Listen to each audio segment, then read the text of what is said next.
بسم اللہ الرحمن الرحیم۔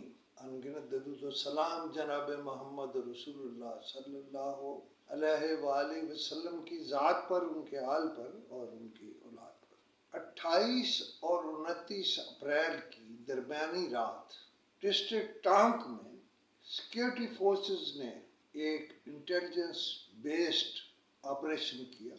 انٹیلیجنس بیسڈ انفارمیشن درست تھی اور افواج پاکستان کے دستوں نے دہشت گردوں کو اس جگہ جا لیا جہاں کی انفارمیشن تھی اور 4 دہشت گردوں کو جہنم واصل کر دیا۔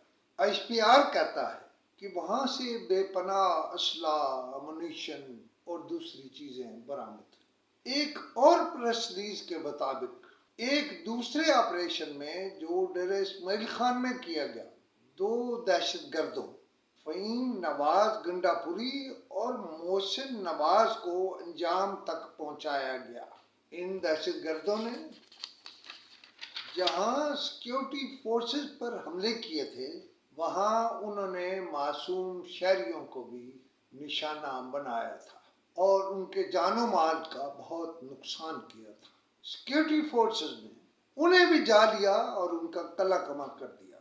سیکیورٹی فورسز کہتی ہیں ISPR کی زبانی کہ ہم اس وقت تک دہشت گردوں کا مقابلہ کریں گے جب تک ان کا قلعہ کما نہیں ہو جاتا۔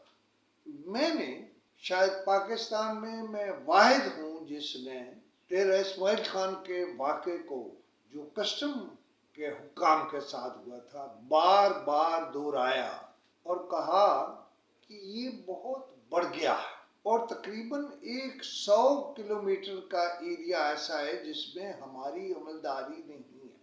لیکن خراج تحسین ہے افواج پاکستان اور دوسری سیکیورٹی فورسز کو، خراج تحسین ہے ان انٹیلیجنس اداروں کو جن کی کریکٹ انفارمیشن پر یہ آپریشن کیے گئے۔ یہ معمولی آپریشن نہیں ہے۔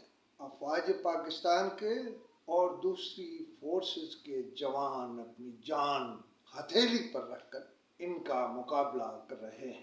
کسٹم حکام، میں کسٹم کو بطور مجموعی کسٹم کے محکمے کو لیتا ہوں کہ آپ بھی دیکھیے، کہیں آپ کے اندر کچھ کالی بھیڑیں تو ایسی نہیں ہیں جو ملی ہوئی تھیں اور جب انہوں نے اپنا سسٹم روکا، یعنی حصہ روکا، تو یہ حملے ہوئے۔ اس کے لیے بہرحال ایک بہت ان ڈیپتھ انکوائری چاہیے، بہت ان ڈیپتھ انکوائری چاہیے۔ میں اس پر کہہ چکا ہوں اور کہتا رہوں گا کہ میں اس پر ان ڈیپتھ سٹوری کروں گا۔ خدا حافظ۔